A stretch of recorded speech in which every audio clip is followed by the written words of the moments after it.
अस्सलाम वालेकुम नाज़रीन, इमरान याकूब खान साहब और ज़फ़र हिलाली साहब के साथ मैं हूं Sameena Pasha. Programme view point में आपको खुशामदीद कहती हूं।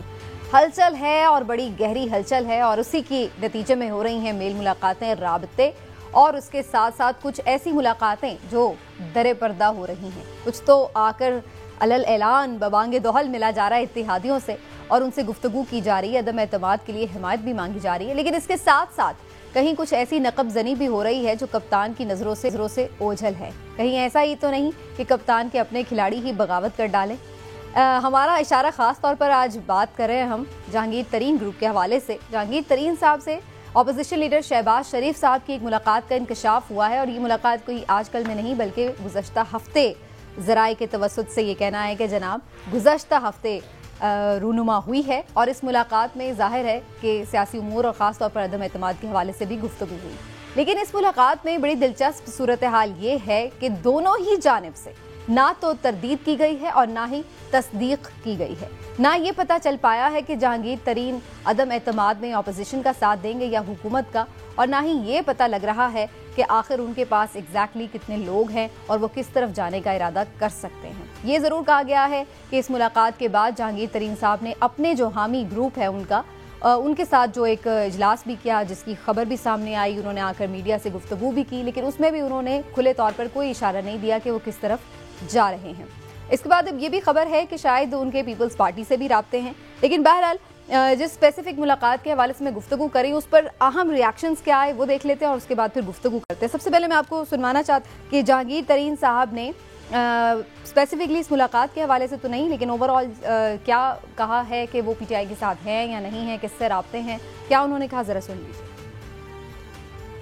हमारे से तमाम लोगों के राब्ते हैं और रब्ता किया लोगों ने, हमारी अपनी पार्टी भी राब्ते में है। खान साहब को मैं सिर्फ मौजूदा गुजारिश ये कहना चाहता हूँ कि मईशत जो है ना उसके ऊपर तमाम फोकस होना चाहिए, अवाम को रिलीफ मिलनी चाहिए।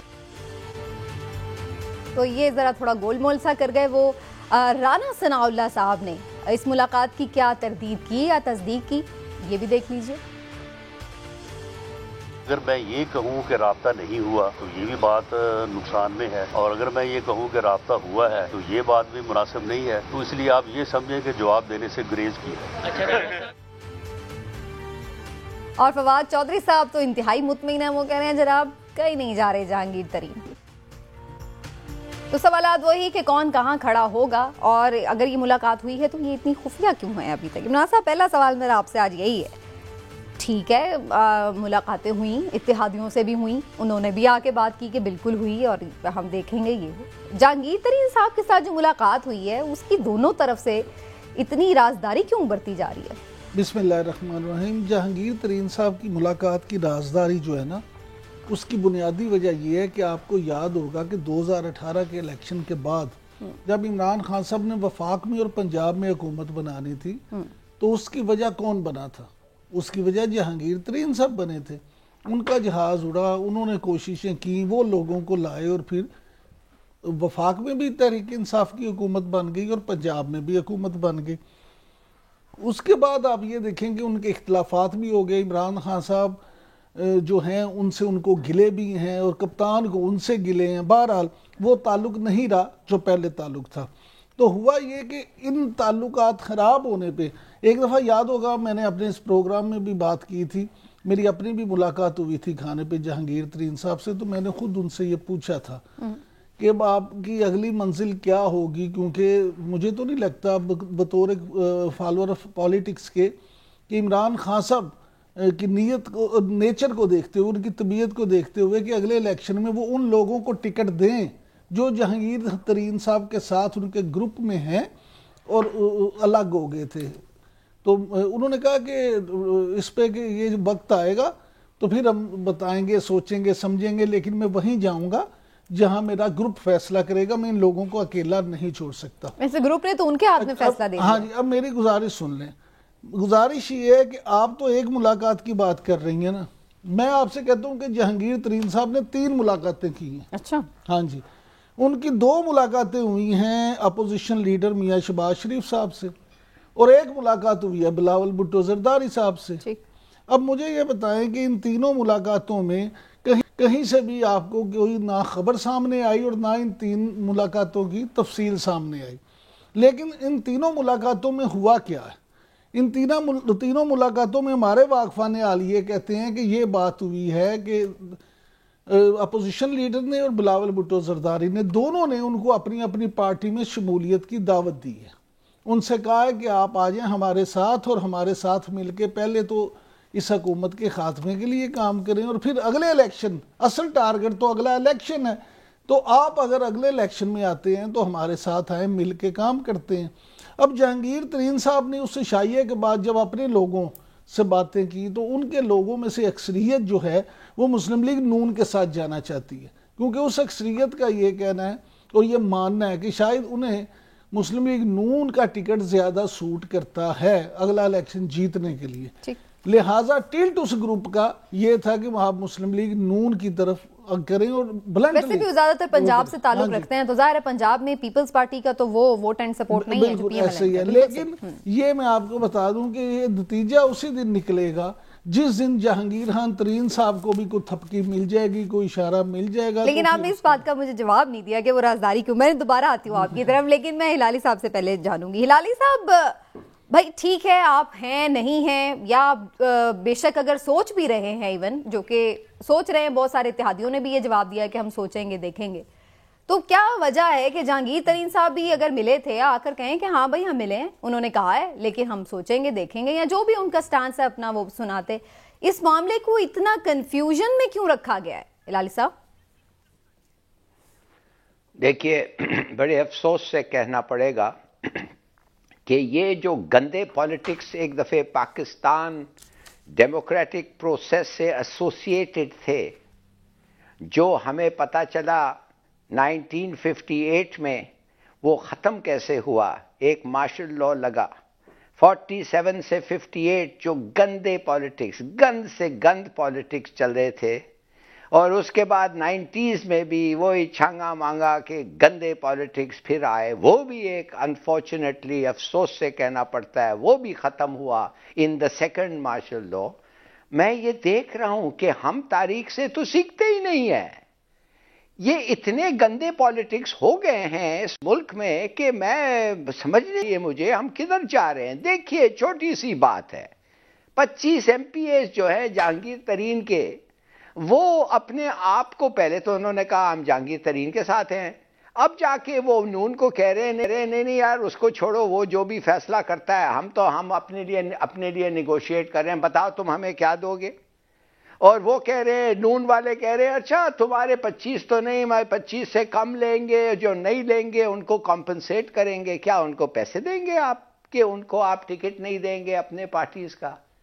ये कोई तरीका है? ऑफ 1-1.5 साल खबर है कोई बर्दाश्त नहीं कर सकते। उन्होंने तो पर्सनली भी हमसे डील किया है PMLN से, जहांगीर तरीन के जो मेंबर्स हैं। अरे आप मेरी बात सुनिए, आप मेरी बात सुनिए, let me finish, don't ask me questions in the midst. हाँ, यू जस्ट लिसन देन। अब मैं आपको पूछना चाहता हूं, ये कोई तरीका है? ये बातें होनी चाहिए ऐसे कि MPs जाके कहना चाहिए बताओ हमें क्या भेजेंगे, क्या देंगे, क्या नहीं देंगे, और स्पेकुलेशन शुरू हो गया। अब कोर्ट्स भी इसके अंदर शरीक हो गए हैं। भाई नहीं, वो इंडाइटमेंट नहीं होने वाली है, इंडाइटमेंट 18 तारीख को नहीं हुई। भाई सब कह रहे थे इंडाइटमेंट हो गए, नहीं यार 28 को भी नहीं होगी। यू नो, ये क्या करता है पाकिस्तान को, ये क्या करता है पाकिस्तान के पॉलिटिक्स को, ये तबाह कर देता है पाकिस्तान और पॉलिटिक्स। ये बताता ये है कि हमारे सियासतदान जो हैं ये इनको कोई इज्जत नहीं है अपने पॉलिटिक्स, अपने प्रोसेस, अपना सिस्टम, अपने कॉन्स्टिट्यूशन का। I am very sorry. अब मैं जानना चाहता हूं कि कैसे एस्टैब्लिशमेंट ऐसी चीज में क्या कर सकते हैं बेचारे, वो क्या करेंगे? माय गॉड, माने कि इन लोगों के साथ क्या हो सकता है भाई?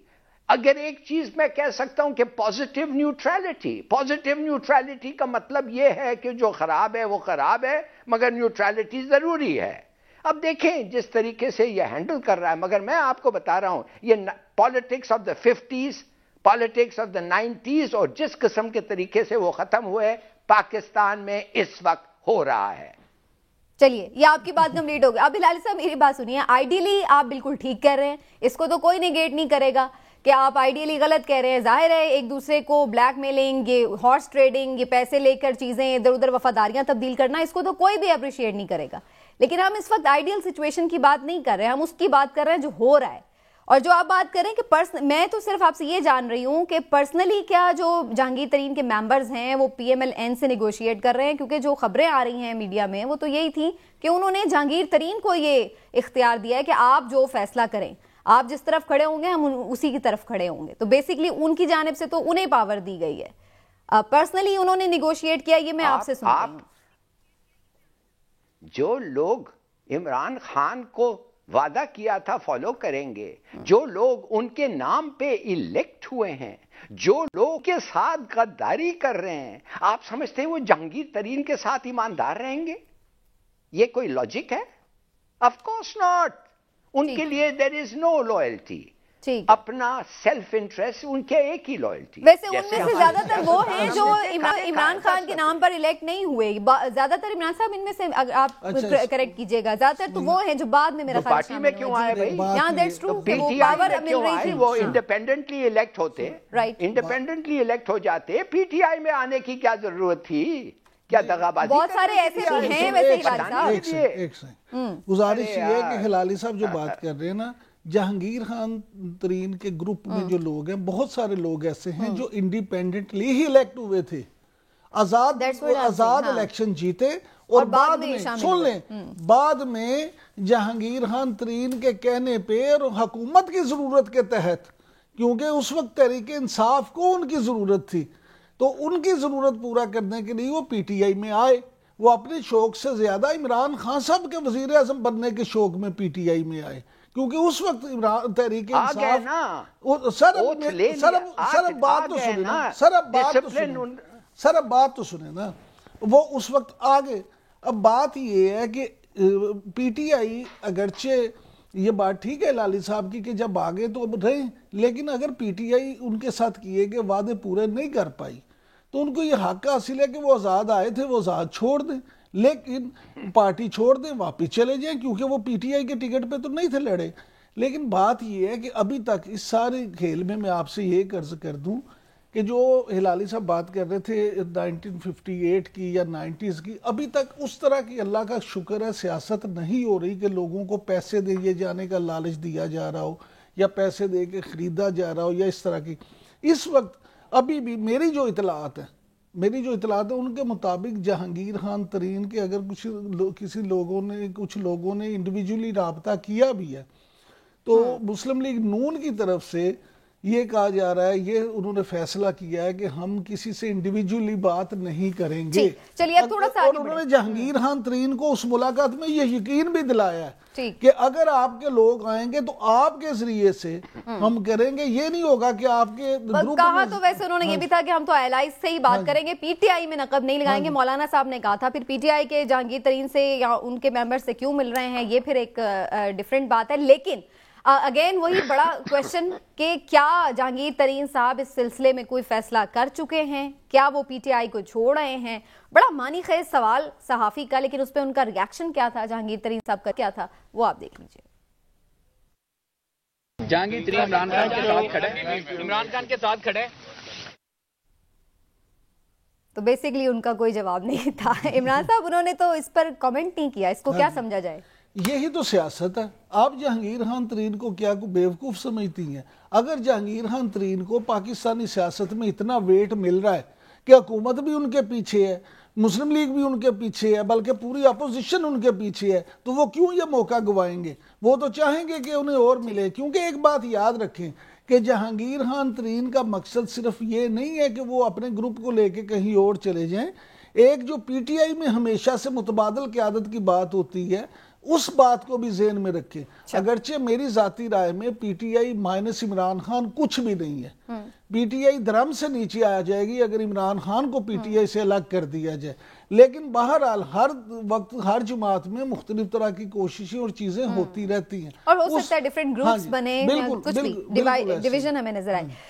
लेकिन अब PTI के पास क्या ऑप्शन है, वो कैसे अपने लोगों को भी इंटैक्ट रखे और एलाइज को भी? हिलाली साहब, आपको क्या लग रहा है अब क्या एलाइज को पीटीआई अपने साथ रखने के लिए फिर से ब्लैकमेल होगी, फिर से उन्हें कोई कैबिनेट में मजीद सीटें मिल जाएंगी, क्या होगा, कैसे उन्हें मनाएगी? देखिए, पहली बात तो ये है, ये कहना कि नून ने कहा है हम बड़े प्रिंसिपल लोग हैं, हम सिर्फ क्या तरीन से बात करेंगे, माने भगोड़ा का किंग भगोड़ा तरीन से बात करेंगे, छोटे भगोड़ों से नहीं बात करेंगे। छोटे भगोड़े नहीं, मैं छोटे लोग जो पार्टी छोड़ के जाना चाहते हैं, छोटे जो भी कहते हैं आप उनको, रेबल से। तो सादिक ने इतना बड़ा लिस्ट ले गया इन लोगों का जो भागना चाहते थे पीटीआई को छोड़ के, और वो जैसे इमरान याकूब ने कहा वो इसमें आना चाहते थे। माने वो ये भी जो हैं ये डिजर्टर्स जो हैं, इनको क्या कहें, ये जो भाग जाते हैं, ये भी जाना चाहते थे नून में। तो उन लोग बागी, हाँ बागी जाना चाहते थे नून के पास। तो क्या कहा नून ने? नून का जवाब यह था हम इनको देखते हैं, हम इवैल्यूएट करेंगे, जिसको हम चाहते हैं हम लेंगे, जिसको हम नहीं चाहते नहीं लेंगे। अयाज सादिक को ये जवाब मिला था, बाकी ये सब जवाब उसको। देखिए, खुदा के लिए गेट इट स्ट्रेट, इनमें कोई ऑनर नहीं है, कोई कुछ नहीं है, सिर्फ सेल्फ इंटरेस्ट है और पॉलिटिकल एडवांटेज है। अब आपको कहना कि यूनिटी की बारे में आप बात कर रहे हैं, किस बात पे यूनिटी है? कॉन्स्टिट्यूशन पे यूनिटी नहीं है। आधा मुल्क तो कहता है 18th अमेंडमेंट गलत है, और हमें पता है कि कौन लाया और कैसे लाया और किसने क्यों सपोर्ट किया। हालांकि वो खुद कहते थे, दूसरे एक तरफ से तो कहते हैं हाँ हम सपोर्ट करेंगे, दूसरे तरफ से कहते हैं ये तो भाई ये हमारे साथ तबाही हो रही है। तो देखिए, इन लोगों में there is no confidence left. तो मैं ये जानना ये सिर्फ चाहता हूं कि इस तरीके से कैसे, क्यों भाई 1.5 साल के लिए, जस्ट 1.5 साल बर्दाश्त नहीं कर सकते, और ये कहते हैं हम वोट को इज्जत देते हैं, और ये कहते हैं हम, देखिए जो भी होता है। अगर आप वोट को इज्जत देते, आप इस पार्लियामेंट में आते नहीं, आप इस्तीफा देते, निकल जाते, कहते ये रिग्ड है, हम नहीं मानते ये पार्लियामेंट को। उसमें तो आपके पास इतनी जुर्रत नहीं थी कहने के लिए। वो जो 25,000 रोज मिलता है जब आप जाते हैं, वो तो आपको चाहिए था, पर्क्स और प्रिविलेजेस चाहिए था। यार, these are people without honor. For God's sake, get it straight. चलिए हम तो मान लेते हैं लाली साहब, लेकिन ये बता देना गवर्नमेंट निकलेगी कैसे इस क्राइसिस से? बात तो ये है। एक मिनट हिलाली साहब, बात ये, आपने जितनी बातें की मैं उनको ठीक मानता हूं, लेकिन मुझे आप ये बताएं कि जब वही लोग पीटीआई में आते थे, इमरान खान साहब उनके गले में पीटीआई का वो एक मफलर डाल देते थे, मैं गलत लफ्ज़ इस्तेमाल नहीं करना चाहता, एक कपड़ा डाल देते थे, एक झंडा डाल देते थे, उस वक्त ये ठीक था कि किसी भी पार्टी का उनके पास आ जाए? उस वक्त भी यही लोग थे। दूसरी बात सर, दूसरी गुजारिश मेरी ये है कि ये देखें आप, मामला ये है कि ये वो लोग हैं कि इन्होंने तो इस्तीफा भी दे दिए थे। आपको याद है पीटीआई के लोगों ने कौमी असम्बली से, और जब वापस आए थे तो सारे तनख्वाहें और वो चीज़ें अपनी जो थे पक्ष वगैरह वो वसूल भी कर लिए थे। तो ये मैं ये कहता हूँ कि इस हमाम में ये सारे एक जैसे, ये सब नंगे हैं। ये पीटीआई, मुस्लिम लीग नून, पीपल्स पार्टी, जमीयत उलमा इस्लाम, MQM, जहाँ इनके आप देखें इनके मफाद की बात होती है तो वो सब मुतफिका तौर पर करारदाद फौरन मंजूर हो जाती है या नहीं, मुतफिका तौर पर बिल पास हो जाता है या नहीं। लिहाजा ये कहना कि इमरान तुम बिल्कुल सही बात कर रहे हो। प्लीज अंडरस्टैंड मैं क्या कह रहा हूं। मैं कह रहा हूं जब वक्त होता है पार्टी चेंज करने के लिए, जब पीटीआई बन रहा था, जब पीपीपी बन रहा था, बहुत सारे लोग थे मुख्तलिफ पार्टीज में जो भुट्टो के साथ आना चाहे, तो उन्होंने कहा जी हम भी आपके पार्टी ज्वाइन करना चाहते हैं। पीटीआई जब बन रहा था यही हुआ था। भाई एक वक्त होता है पार्टी को ज्वाइन करना, इसके मतलब नहीं है कि आप एक पार्टी पे हो तो उम्र भर एक पार्टी में रहें। No, but there is a time to resign and a time to go। ये और उनका टाइम वही होता है जिस वक्त उन्हें फायदा हो रहा होता है लाली साहब। सियासतदान का टाइम वो होता है जहां उसे अपना फायदा नजर आता है। They are not men of honor। तो चलिए अब ये तो आप लोगों में इत्तेफाक हो गया ना लाली साहब, अब मुझे थोड़ा आगे तो चल लेने देना। अब उन्हें बुरा भला कहते हुए तो सारा नहीं हमने प्रोग्राम गुजारना। बात ये है कि अब जो भी है, अब क्या प्राइम मिनिस्टर साहब इमरान साहब ब्लैकमेल हो जाएंगे, इत्तेहादियों को नवाजेंगे, अपनों को पकड़ेंगे, ब्लैकमेल होंगे, किस तरह से इस क्राइसिस से निकलेंगे? देखें, वज़ीर-ए-आज़म इमरान खान साहब जो है ना, एक दिन पहले भी हुकूमत नहीं छोड़ेंगे, मैं आपको ये बता दूं। हाँ जी, उन्होंने, आप देखें जो मंडी बहाउद्दीन वाला जलसा था ना, उसमें जो तकरीर थी, उस तकरीर में उनका लहजा चीख चीख के बता रहा था। अब देखिए इमरान खान साहब अगर इस हुकूमत में आके वजीर आजम के मनसब से जाना ना कोई आसान काम नहीं होता, इसके लिए बड़े हौसले की जरूरत होती है। यहाँ तो कोई अल्लाह माफ करे चपरासी हो जाए तो वो नौकरी नहीं छोड़ता, वो तो फिर वजीर आजम पाकिस्तान है, अल्लाह ने उन्हें इतनी इज्जत दी है। मैं नहीं समझता कि वो एक दिन पहले भी असम्बलियां तोड़ेंगे, ये ना हो कि बिल्कुल मजबूर हो जाए। यहाँ इस वक्त मैं समझता हूँ इमरान खान साहब, वजीर आजम इमरान खान साहब की सूरत हाल ये है कि वो पूरी कोशिश करेंगे कि ये असम्बली इसी तरह से चलती रहे और किसी तरह से वो कैबिनेट को भी बड़ा करेंगे। हाँ जी, किसी तरह से चीजें मैनेज कर लें। बिल्कुल वो इत्तेहादियों को खुश करने की भी कोशिश करेंगे, कैबिनेट को भी बड़ा करेंगे। नहीं, तिजोरियों के मुंह इमरान खान उस तरह से नहीं खोलेंगे। तरक्याती फंड्स की तरफ इशारा है मेरा। जी लाली साहब, जी एक मिनट सीखे। देखिए, लेट्स टॉक नंबर्स, बात करते हैं।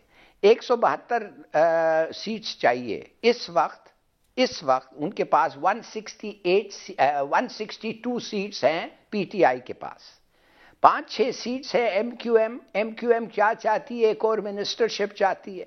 प्राइम मिनिस्टर ने कहा है कि रूसी, जब मैं रशिया विजिट के बाद मैं कराची रुकूंगा और 90 जिधर भी है वो 90 अजीजाबाद जाऊंगा और उनसे मिलूंगा। जाहिर है उनको 90 वो दे देगा उनको कुछ 1 या 2 पता नहीं क्या। फिर बीएपी पार्टी है, वो कहते हैं हम 4-5 लोग हैं, हमें भी चीज चाहिए, उनको 1 मिल जाएगा, शायद 2 मिल जाएं, 1-2 प्रोजेक्ट्स मिल जाएंगे। मुनीस साहब ने तो रूल आउट कर दिया है जंपिंग शिप काफ लीग से, तो लोग कहते हैं कि उधर 0 प्रोस्पेक्ट ऑफ डिफेक्शन है। तो मैं ये जानना चाहता हूं कि अगर भी जहांगीर तरीन के 6 एमएनए सब चले जाएं, वो 162 + 6 इज 168, अब वो 4 और सीट्स जो हैं वो किधर से इनके आएंगे? हिलाली साहब, मैं आपसे मैं एमपी इसका जवाब दूं। मेरी बात सुने, होगा क्या? बात यह है कि जो अगर तो अंपायर न्यूट्रल रहा, अगर अंपायर इस वक्त जैसे न्यूट्रल है, अगर अंपायर न्यूट्रल रहा, तो मैं आपको ये खबर दे रहा हूं कि इस वक्त आज जब हम प्रोग्राम कर रहे हैं अपोजिशन के पास नंबर पूरे हो चुके हैं। मुनीस लाई साहब की बात सुन लें, आपको मुनीस लाई साहब का एक फिक्रा तो याद है, लेकिन जो उनके वालिद मोहतरम चौधरी परवेज लाई साहब ने इलामिया जारी किया, उसके शायद 4 फिक्रे आपने नहीं पढ़े। वो वही फिक्रे हैं जो हुकूमत के खिलाफ चार्ज शीट पेश कर रहे हैं। लिहाजा इस वक्त जो सूरत हाल है, एमक्यूएम हो, बीएपी हो, काफ लीग हो, इमरान खान बड़ी माजरत के साथ इमरान खान साहब के साथ इस वक्त जो इत्तेहादी हैं वो किसी भी वक्त कुछ भी कर सकते हैं। लिहाजा मैं आपसे मैं गुजारिश कर रहा हूं कि इमरान खान अगर ब्लैकमेल होना शुरू करेंगे तो फिर उसकी कोई हद नहीं है। इमरान खान साहब मगर इस वक्त जी सर आप सही कह रहे हैं। इस वक्त आप कह रहे हैं, इस वक्त आपका लेट्स से कि आपका इंफॉर्मेशन सही है, मगर इस वक्त vote of no confidence move नहीं हुआ है ना। जी बिल्कुल ठीक। उस वक्त की बात करें जब vote of no confidence move वो वक्त कब आएगा? अगला सवाल यही है मेरा। अगले वीक में आ जाएगी तहरीक अदम एतमाद इमरान साहब, क्योंकि अगला वीक लोग बड़ा इंपॉर्टेंट कह रहे हैं। सुन ले, मुझे हिलाली साहब ये लग रहा है कि अगले 15 दिन बड़े अहम है। मुझे लग रहा है कि अगले 15 दिन बड़े अहम है। अच्छा, मैं ये सवाल इसलिए भी लाली साहब कर रही हूं क्योंकि 28 फरवरी तो पीपल्स पार्टी ने लॉन्ग मार्च की, जो उन्होंने अपना एक लॉन्ग मार्च अनाउंस कर रखा है, वो 27 फरवरी उसकी तारीख उन्होंने दी हुई है। अब वो भी सर पे खड़ा हुआ है। तो मेरा मतलब ये है पूछने का कि अदम एतमाद अगर आ जाएगी तो क्या लॉन्ग मार्च डिले हो जाएगा? लॉन्ग मार्च अपनी जगह होगा तो क्या फिर बाद में अदम एतमाद आएगी? अगले वीक में आपको नजर आ रहा है कि प्रोसीड करेंगे ये लोग? देखिए, इनका जो है शहबाज शरीफ की मनी लॉन्ड्रिंग का जो इंडाइटमेंट होना था, वो मुझे नहीं पता क्यों जो 18 तारीख को होना था वो 28 को पोस्टपोन हो गया है। और सुना ये है कि 28 को जो होना है वो इधर तो कोई पकड़ा नहीं जाता है, इधर किसी का ट्रायल नहीं होता है। वो तो it is in keeping with that tradition of Pakistan कि ये सब चीज़ें होते रहते हैं, कन्वीनियंस पे डिपेंड करता है। किसके कन्वीनियंस पे मैं नहीं कहना चाहता, मगर कन्वीनियंस पे डिपेंड करना चाहता है, ख़ासतौर जब पंजाब के मामले हैं। तो मैं ये समझता हूँ कि ये बड़ा इम्पोर्टेंट है।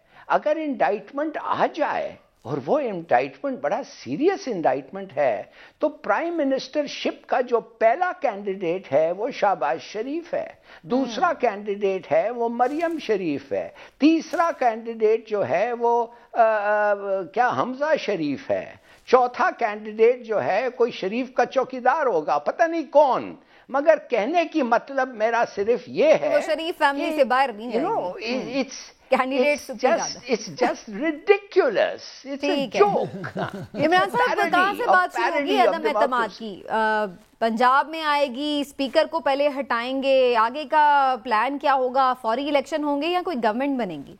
मेरा ज़ाती ख्याल है कि वफाक से काम शुरू होगा। अब वो कहाँ से करते हैं, क्या करते हैं, ये तो उनकी मर्जी है, लेकिन मेरा ख्याल है, जो मेरी इंफॉर्मेशन है, जो मेरी लोगों से कुछ बात हुई है, वफाक में स्पीकर को पहले टारगेट करेंगे या प्राइम मिनिस्टर के? देखिए उनका इस वक्त देखिए, जब उनको ये यकीन हो गया और उनको पता लग गया कि हम अब कामयाब होंगे, तो वो रिस्क नहीं लेंगे। वो फौरी तौर पे फिर सबसे पहले प्राइम मिनिस्टर पे ही आएंगे। अच्छा, हाँ जी बिल्कुल। उसकी वजह वैसे अगर प्राइम मिनिस्टर पे आते हैं ना, तो इमरान साहब एक टेक्निकल इसमें है ये चीज़, ये आने वाले दिनों में हम फर्दर भी डिस्कस करेंगे कि अगर प्राइम मिनिस्टर को फ्लोर क्रॉसिंग के जरिए से वो करते हैं, तो उसमें फिर जो डी-सीट हो जाएंगे जो उनके मेंबर्स हैं, तो फिर अगला जो प्राइम मिनिस्टर है उसको इलेक्ट करने के लिए मेंबर्स ही पूरे नहीं होंगे किसी के पास। ये बड़ा एक टेक्निकल पॉइंट है ना, आइन के मुताबिक। तो फिर तो इलेक्शन की तरफ ही जाना पड़ेगा। तो अपोजिशन तो चाहती ही है, मुस्लिम लीग नून तो यही चाहती है ना कि नए इलेक्शन की तरफ चले जाएं। तो वो 3 महीने के लिए अगर फिर निगरान गवर्नमेंट बन जाएगी, तो उसके बाद वो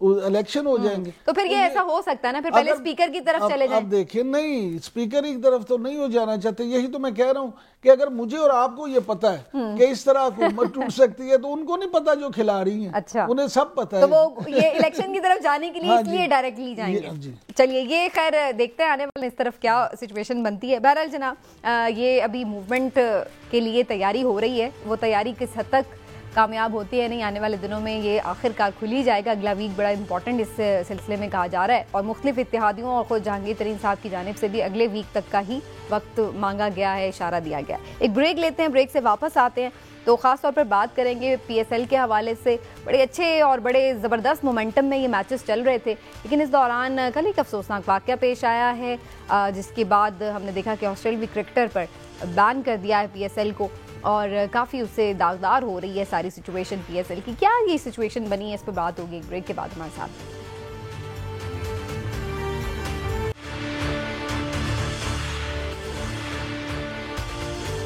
PSL आबोताब से जारी और सारी है, और बड़े ज़बरदस्त मैचेस भी हो रहे हैं, लोगों का बड़ा जोश व खरोश भी हमें नज़र आ रहा है, और माशाल्लाह कज़ाफ़ी स्टेडियम में हमने देखा कि बड़ा शायकीन लुत्फ़अंदोज़ हो रहे हैं मैचेस से। इस दौरान ये खबर सामने आई कि जनाब जेम्स फॉकन्स जो हैं ऑस्ट्रेलवी प्लेयर लीग के, उनकी जानिब से कुछ होटल में हंगामा आराई की गई है, तोड़ फोड़ की गई है। जब उनसे इस तोड़ फोड़ और हंगामा आराई के इजाले के लिए कहा गया, और मुबैना तौर पर नशे की हालत में उन्होंने ये सब किया, तो उनकी जानिब से मजीद इल्ज़ामात धर दिए गए PSL इंतज़ामिया और PCB पर। उन्होंने कहा कि जी उनसे कॉन्ट्रैक्ट की खिलाफवर्जी भी की गई है, उन्हें पेमेंट नहीं की गई है, जो कुछ एडवांस पेमेंट होती है और बाकी बाद में लीग के, और उनका रवैया ठीक नहीं है। काफ़ी किस्म के उन्होंने इल्ज़ामात लगा दिए। PCB ने इस सारे मामले के हवाले से सख्ती से तरदीद किया, और उनका कहना है कि जिन्होंने अकाउंट दिया था उसमें पैसे ट्रांसफ़र किए गए, लेकिन इन्होंने खुद ही गलत अकाउंट दिया था। अब दूसरे अकाउंट में भी कह रहे हैं कि पैसे ट्रांसफ़र करें, और उसके साथ साथ जो उनका पूरा रवैया है जिस पे उन्होंने तोड़ फोड़ की, उस पर भी PCB की जानिब से जाहिर है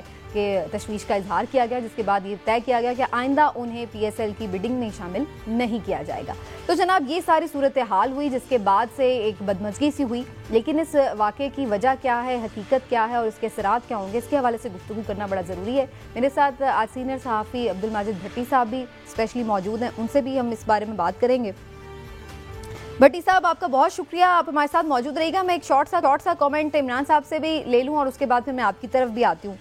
इमरान साहब, आपको क्या नज़र आ रहा है कि ये जो सारा वाक़या हुआ है, ये आपको एक कोइंसिडेंस लग रहा है कि हो गया, या फिर आपको लग रहा है कि कोई प्लान्ड तरीके से कुछ किया गया कार्रवाई? देखिए, बाज़ लोग होते हैं जिनको इज्जत रास नहीं होती, तो ये मौसूफ भी ऐसे ही है, इनका रवैया पहली दफा ऐसा नहीं है। आप देखें पाकिस्तान ने तो उन्हें इज्जत दी थी उनको, हालांकि आप देखें उनका इंटरनेशनल क्रिकेट तकरीबन ख़त्म हो चुका है, लेकिन उसके बावजूद पाकिस्तान ने उन्हें इज्जत दी, उन्हें बुलाया, सब कुछ किया। उन्होंने पिछले साल अपने मुल्क को नहीं छोड़ा था, वो अपने बिग बैश लीग जो होती है उसको छोड़कर दुबई में T10 के लिए चले गए थे। इसके अलावा इंग्लैंड में एक दफ़ा वो गिरफ्तार भी हो गए थे नशे की हालत में गाड़ी चलाते हुए। ये यानी उनके साथ हाँ जी ट्रैक रिकॉर्ड उनका ऐसा है। फिर जो इनके जिनके साथ के 3 साल क्रिकेट खेलते रहे हॉबर्ट हरिकेन्स के साथ, उन्होंने पैसे की वजह से बड़ा शदीद तनकीद का निशाना बनाया था। ये सारी चीज़ें वो माजी में भी करते रहे हैं। तो मैं ज़ाती तौर पे समझता हूँ कि इस तरह के हो जाते हैं। और बाज़ औक़ात ख़ास तौर पे स्पोर्ट्समैन में, क्रिकेट में जब फेम भी आपको इतना मिले, पैसा भी मिले, तो बाज़ लोग इस तरह की हरकतें करते हैं। भट्टी साहब, आप तक क्या खबरें पहुंची हैं? क्या वाकया पेश आया? क्या वाकई इनके साथ कोई मिसकंडक्ट हुआ है, कोई कॉन्ट्रैक्ट ब्रीच किया गया है? किसका मौक़िफ़ सही लग रहा है आपको? अच्छा समीना, सबसे पहले तो इमरान याकूब साहब जितना माशाल्लाह अच्छा तजज़िया दे रहे थे, ये भी मेरे ख्याल अपनी फील्ड के ऑलराउंडर हैं। लग रहा है कि हमारी दुकानें भी बंद करा देंगे। अच्छा, दूसरा जहाँ तक जेम्स फॉकनर का मसला है, जेम्स फॉकनर देखे बिल्कुल इमरान साहब ने सही तजज़िया किया कि हमने और पाकिस्तान क्रिकेट ने उनको बहुत इज्जत दी। इतना वो डिजर्व नहीं करते थे जितना बंद करके नशे की हालत में। आज पहले उन्होंने जो 5 स्टार होटल है लाहौर का, वहाँ तोड़फोड़ की, फिर इमिग्रेशन हुकाम से अल्लामा इकबाल इंटरनेशनल एयरपोर्ट पर बदतमीजी की। बहरहाल इनके खिलाफ तो सीधा सीधा पुलिस का केस बनता था। और मैं जियो पे जो हमारे अब्दुल नदीम डोगर साहब हैं, वो शाम में तजज़िया दे रहे थे। उन्होंने पाकिस्तान की जो फौजदारी निज़ाम है उसकी एक क्लॉज को कोट किया कि कम से कम 4 साल सजा इनको हो सकती थी जितनी इन्होंने आज ब्रीचेस की है। लेकिन चूंकि 27 तारीख को ऑस्ट्रेलिया की टीम पाकिस्तान आ रही है, पाकिस्तान क्रिकेट बोर्ड नहीं चाहता था कि इसको हथकड़ी लग जाए और एक इंटरनेशनल स्टोरी क्रिकेट से कहीं और डाइवर्ट हो गया। खुदा न खास्ता ऑस्ट्रेलियन प्लेयर्स एसोसिएशन ये दूसरे लोग इन्वॉल्व हो जाए। लेकिन यहाँ किसी किस्म की कोई ब्रीच नहीं हुई।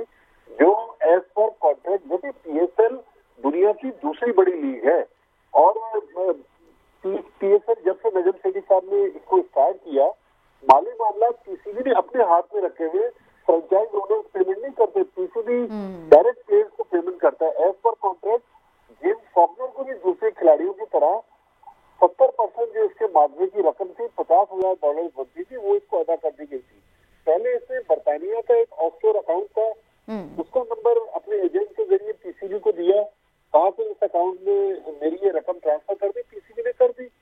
चंद दिन पहले इन्होंने कहा कि ये रकम ये ऑस्ट्रेलिया का ऑनशोर अकाउंट है, इसमें ट्रांसफर कर दें। तो PCB ने सिंपल बात की कि भाई आप $50,000 वापस करें, हम वो रकम दूसरे अकाउंट में ट्रांसफर कर देते हैं। बिल्कुल ठीक। वहाँ से फिर खामोशी इख्तियार इन्होंने कर ली, जवाब नहीं दिया। असल में कल मामला जहाँ गड़बड़ हुई, कल ये कोयटा ग्लैडिएटर्स से खेल रहे थे। कल कोयटा ग्लैडिएटर्स का मुल्तान सुल्तान के खिलाफ मैच था। मैच से पहले इन्होंने कोयटा ग्लैडिएटर्स से कहा कि मुझे कुछ आप मजीद रकम दे दें, अदरवाइज मैं फिर आपके लिए अवेलेबल नहीं हूँ आज के मैच के लिए। आपको पता है कोयटा की टीम अब टूर्नामेंट से बाहर होने के करीब है। उन्होंने इसकी जो धमकी कह ले या ब्लैकमेलिंग कह ले, उसमें आने से इनकार कर दिया और रकम जो इन्होंने मांगी थी वो उन्होंने देने से इसको इनकार कर दिया। अच्छा, दुनिया के बड़े प्लेयर्स PSL में भी ऐसा होता है कि बाद फ्रेंचाइजेस बड़े प्लेयर्स को पैसे देती है अंडर हैंड, लेकिन ये उसके जैसा इमरान साहब ने स्टार्ट में कहा, ये उस क्वालिटी के आप प्लेयर नहीं रहे। लास्ट ईयर जो 2021 में इनकी PSL में कैटेगरी थी, ये कैटेगरी इनकी ऑल डाउन हो गई है, लिहाजा ये डिजर्व नहीं करते थे कि इनको अंडर हैंड पैसे दिए जाए। तो इन्होंने वो मैच खेलने से इनकार किया और मैच के बाद इन्होंने कोयटा ग्लैडिएटर्स की इंतजामिया को कहा कि मुझे वापसी के मेरे टिकट करवा के दिए जाए, मैं ऑस्ट्रेलिया वापस जाना चाहता हूँ। तो उसके रिएक्शन में यानी इन्होंने ये सारा हंगामा किया है होटल में। नशे की हालत में देखिए, नशा वैसे इन्हें कहाँ किसने पहुंचा दिया वहां पर, ये भी एक सवाल है। वो देखे, वो तो नशा तो जो 5 स्टार होटल है उसमें तो गैर मुस्लिम उनके लिए अवेलेबल होता है। भट्टी साहब, शराब सही है, कमरे में नशा करना कोई वो नहीं है जी, ऐसे ही है। चेकआउट होते हुए होटल के रिसेप्शन पे हंगामा कर रहे हैं, फिर एयरपोर्ट पे हंगामा कर रहे हैं। देखें इमिग्रेशन वाले एफआईए के लोग, अभी आप देखें आपके चैनल पर थोड़ी देर पहले ही मौसम बेग साहब से चंद लम्हे पहले मैंने इंटरव्यू सुने, वो टिकट देखे, तो मौसम बेग साहब भी एफआईए के साथ इसी तरह की झड़प में मुश्किल में है ना। भट्टी साहब शराब पीकर गुलगुबारा करने पे ताज़ीरात पाकिस्तान की दफा 11A के तहत 4 साल तक सजा हो सकती है, और बाकी जो इन्होंने वैसे किया ये सारी चीजें इन पे तो जो है ना मुख्तलिफ 2-3 दफा वो भी बात आ जाएगी कि इन पे ये लागू भी होगा। हम तो इमरान साहब को इनकी क्राइम के जो स्टोरियों थे उस हवाले से जानते थे। इन्होंने जैसे ताज़ीरात पाकिस्तान की दफा कोट कर दी, लिहाजा पाकिस्तान क्रिकेट बोर्ड ने फिर भी बड़े दिल का मुजाहरा किया इसको जाने दे। भट्टी साहब आप साथ रहिएगा, मैं फर्दर भी आपसे बात करती हूँ। मैं हिलाली साहब का भी कमेंट लूंगी। हिलाली साहब, एक पीएसएल इतना अच्छा पाकिस्तान का एक ब्रांड है कि जिसकी अब आलमी तौर पर पजीराई हो रही है, और बड़े बड़े क्रिकेटर्स कह रहे हैं कि ये जबरदस्त और बहुत ही इंटरनेशनल स्टैंडर्ड की लीग है, और सब प्लेयर्स अब इसकी तरफ देख रहे होते हैं। आपको क्या लग रहा है ये कहीं जानबूझकर, क्योंकि ये जो बिग 3 हैं इंडिया, ऑस्ट्रेलिया और इंग्लैंड, इनका भी कुछ गठजोड़ ऐसा होता है बाजू का, तो आपको लगता है कि कोई इंडिया की जानिब से तो नहीं कोई ऐसी साजिश की गई है इन्फ्लुएंस करके कि जी कुछ इसमें गड़बड़ की जाए? ये भी एक वो कॉन्स्पिरेसी थ्योरी है हिलाल साहब। समीना, क्या जो आदमी जो ड्रंक क्रिकेटर हो उसका हम इस चैनल पे उसकी हरकतें डिस्कस करेंगे? वो अब हमारे लीग का हिस्सा है ना, क्या करें, हर चैनल पे ही ये तो बात तो होगी ना। ये तो हमारा अच्छा, तो आप ये चीजें डिस्कस करना चाहती है, चले जाए ड्रेसिंग रूम के अंदर, 1-2 गालियां भी उधर होंगी, उधर भी उसको भी सुन के next day will discuss it on the channel. ये क्या बात कर रहे हैं हम यार, for God sake forget it, let's move on। ये ड्रेसिंग रूम की खैर बात नहीं, आप नहीं कमेंट करना चाहते, आपकी मर्जी है, लेकिन वैसे ये ड्रेसिंग रूम की बात नहीं है। ऑब्वियसली ये एक लीग को अगर हम बात कर रहे हैं उसके हवाले से, लेकिन आपने जो पॉइंट क्या हो गया है लीग को भाई? एक पिया हुआ ऑस्ट्रेलियन रोज पता नहीं हजारों करोड़ों ऑस्ट्रेलियन ड्रंक होके चीजें तोड़ते हैं। ये हमारे मुल्क में आया, क्रिकेट खेल रहा था, पी गया, झूठ बोला, जो भी हुआ, ये कोई डिस्कशन करने की बात है? चलिए ठीक है, ना करें आप हिलाल साहब, हमें तो करने दें, आप ना साजिश है पाकिस्तान। ओके भट्टी साहब, ये बताइए कि ये आगे ऑस्ट्रेलिया ही का दौरा भी है, आपको लगता है पीसीबी ने इसीलिए कुछ एक्शन इतना ज्यादा हार्ड नहीं रखा इनके अगेंस्ट, ताकि कुछ इस तरह के ताल्लुकात आपस में मुतासिर ना हो? पहले ही हम जाहिर है कि इस वक्त ऐसी स्टेज पे हैं कि जहां हम इंटरनेशनल क्रिकेट को वेलकम कहना चाहते हैं पाकिस्तान में, तो हम ऐसा कुछ चाहते नहीं है कि कुछ गलत हो। अच्छा समीना, जफर हिलाली साहब हमारे लिए मोहतरम है, उन्होंने जिस तरह के जज्बात का इजहार किया एज ए पाकिस्तानी, मेरे भी यही जज्बात हैं, लेकिन चूंकि हमारी रोजी रोटी इसी से वाबस्ता है तो इसलिए हम उसको डिस्कस कर रहे हैं जफर साहब। लेकिन बिल्कुल जो आपके जज्बात हैं वो एज ए पाकिस्तानी हमारे भी जज्बात हैं, लेकिन ये इतना शातिर था समीना, मैं आपके सवाल के जवाब की तरफ आता हूँ कि यहाँ से जब वो दोहा की फ्लाइट पे बैठा है तो खामोशी से बैठ गया जहाज में। जब ये दोहा एयरपोर्ट पे इसने लैंड किया, इंटरनेट की इसको एक्सेस मिली है, वहां से इसने सोशल मीडिया का सहारा लिया है और ट्विटर पर फिर गंद करना शुरू किया है।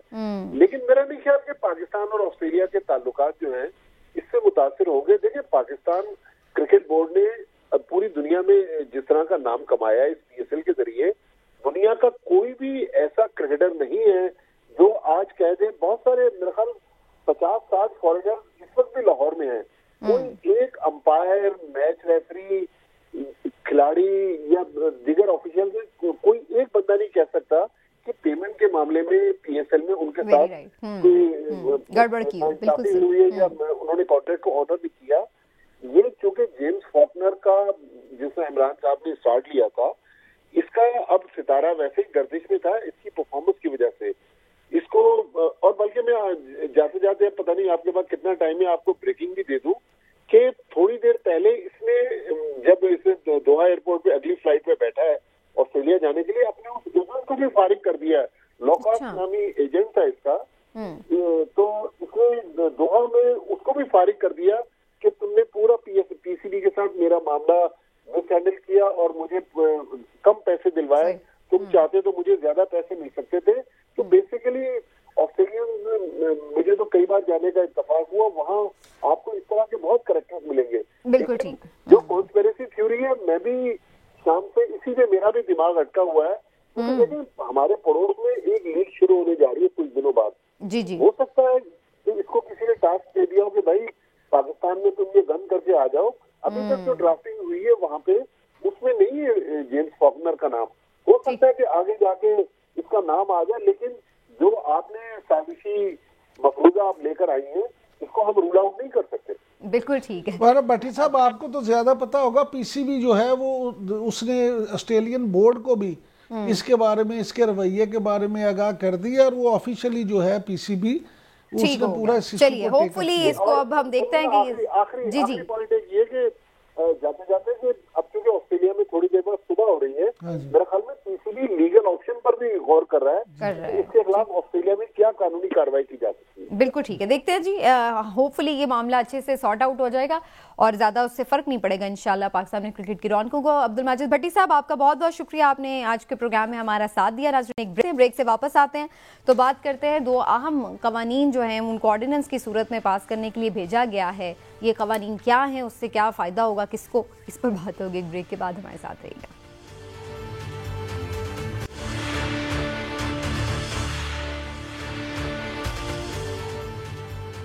चौधरी फवाद हुसैन साहब ने बताया है कि दो अहम जो कवानीन है मंजूरी के लिए भेजे गए हैं वफाकी काबीना को ऑर्डिनेंस के ज़रिए। इस पर पहले से ही बात हो चुकी है। वो ये कि जनाब, एक तो जो पार्लियामेंटेरियंस हैं वो भी अब कैंपेन, इलेक्शन कैंपेन में हिस्सा ले सकेंगे, और उसके साथ साथ ये कि मुख्तलिफ इदारों के हवाले से जो तनकीद है उसको काबिल ताज़ीर जुर्म करार दिया जाएगा और उसकी सज़ा बढ़ाई जा रही है। बेसिकली तो तरमीम उसमें की जा रही है। मैं स्पेसिफिकली वक्त कम है तो मैं ज़रा पहले वाले ही कानून के हवाले से बात करूंगी और दोनों का कमेंट लूंगी। लाल साहब, आपके ख्याल से ये बेहतर है चीज़ कि पार्लियामेंटेरियंस को ये इजाज़त होनी चाहिए कि वो अपने हलकों में जाएं और जाके कैंपेन करें अगर वहाँ पे कोई इलेक्शन हो रहा है? जी समीना, मैं समझता हूँ ये अच्छा है, अच्छा कानून है। देखिए, दो चीज़ें जल्दी से मैं आप बता दूँ। एक तो बात ये है कि ये ऑर्डिनेंस इसलिए लाया गया है मेरे ख्याल में कि इलेक्शन कमीशन ऑफ पाकिस्तान जो है वो डिस्क्वालीफाई नहीं करता है नून को, तो इस पर कभी उन्होंने छुआ नहीं है। नॉन नून पार्टीज़ को उनके पीछे लगे रहते हैं। दूसरी बात ये है, पीटीआई के पास, उनके पास है कौन प्रोमिनेंट कैंपेन करने के लिए एक्सेप्ट वो जो गवर्नमेंट में है। और उनकी अगर आप इजाज़त बंद कर दें तो ऐसा लगता है कि उनके जो कैंपेनर्स हैं उनके हाथ पैर आप बंद कर दें तो उनका कैंपेन स्ट्रेंथ जो होता है वो ख़त्म हो जाता है।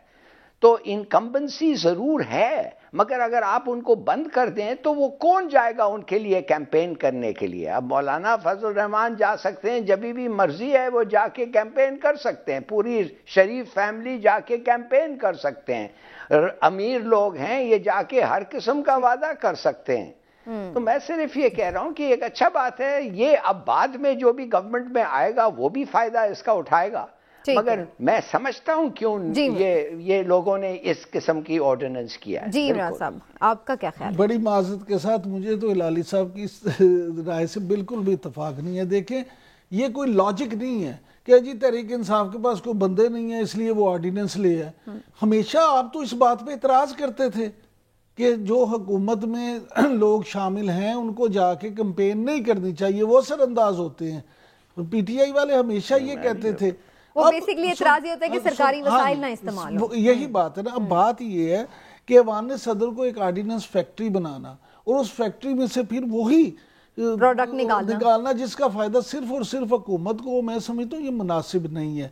किसी भी हुकूमत कोई भी हो, अगर आप इस तरह से करेंगे, पीटीआई हो, नून हो, मीम हो या आपकी पीपल्स पार्टी हो, तो फिर इसका रिजल्ट अच्छा नहीं होगा। अब क्योंकि बल्दियाती इंतखाबात होने वाले हैं और पहले इनको केपी के पहले मरहले में शिकस्त हुई है, तो ये इस तरह से उसको बल्दियाती इंतखाबात पे असरअंदाज होना चाहते हैं, जो मैं समझता हूँ मेरे नजदीक बहरहाल आपको ये तरमीम बेहतर नहीं लगती। ठीक है इमरान साहब, बिल्कुल वक्त खत्म हो रहा है। मैं छोटा सा शॉर्ट कमेंट आपका जरूर चाहूंगी। हमारे नामवर सहाफी थे गुलाम अकबर साहब, उनका इंतकाल हो गया, मैं चाहूंगी उसके बारे में। गुलाम अकबर साहब बड़े सीनियर सहाफ़ी थे और मीडिया इंडस्ट्री का बहुत बड़ा नाम थे। उन्होंने अल अखबार के नाम से अपना अखबार भी निकाला, फिर मिडास के नाम से एक बहुत बड़ी एडवर्टाइजिंग एजेंसी भी बनाई, एक बड़े मशहूर नावल निगार होते थे। नसीब इजाज़ी साहब ये उनके भांजे थे, रोज़नामा कोहिस्तान के एडिटर भी रहे, तो मीडिया इंडस्ट्री के लिए बड़ी इनकी खिदमात हैं। वज़ीर आज़म इमरान खान साहब के ये एडवाइज़र भी रहे मीडिया के वाले से, उनको भी वो बताते रहे चीज़ें। मुख्तलिफ सियासी जमातों के साथ भी इन्होंने मीडिया कंसल्टेंट के तौर पे काम किया। तो एक अच्छा अहम बाब था सहाफ़त का जो बंद हो गया। अल्लाह उनको गरीक़ रहमत करे और उनके लिए आसानियाँ पैदा करे। मीडिया के हवाले से बात हो रही है तो वैसे अब कानून इसके ऊपर भी आ रहा है, सोशल मीडिया के हवाले से भी बिल्कुल इसको भी बेलगाम नहीं छोड़ा जा रहा, किसी की भी इज्जत उछाल काबिल ताज़ीर जुर्म करार दिया जा रहा है। और आने वाले दिनों में हम देखेंगे कि शायद इसके हवाले से भी कोई कानून साजी हो जाए। इमरान साहब कुछ इस पे शॉर्ट कमेंट है, चंद सेकंड रह गए हमारे। चंद सेकंड सिर्फ ये है कि किसी की इज्जत उछालने की इजाज़त किसी को नहीं होनी चाहिए, लेकिन ये फैसला कौन करेगा कि आया इज्जत उछली हुई है या नहीं। इज्जत उछली है कि नहीं, ठीक है। चलिए जी, आने वाले दिनों में देखते हैं इस हवाले से क्या होता है। और ख़ास तौर पर सोशल मीडिया के हवाले से जब हम बात करते हैं तो उसको रेगुलेट करना और भी मुश्किल और बड़ा चैलेंजिंग हो गया है। डिजिटल मीडिया जिस तरह से अब वसी हो गया, तो देखते हैं आने वाले दिनों में क्या कानून साजी होती है, क्या जब ड्राफ्ट सामने आएगा तो उस पर मजीद बात करेंगे। आज के प्रोग्राम से नाज़रीन इतना ही, इंशाल्लाह फिर आपसे मुलाकात होगी कल। अपना ख्याल रखिए, अल्लाह हाफ़िज़।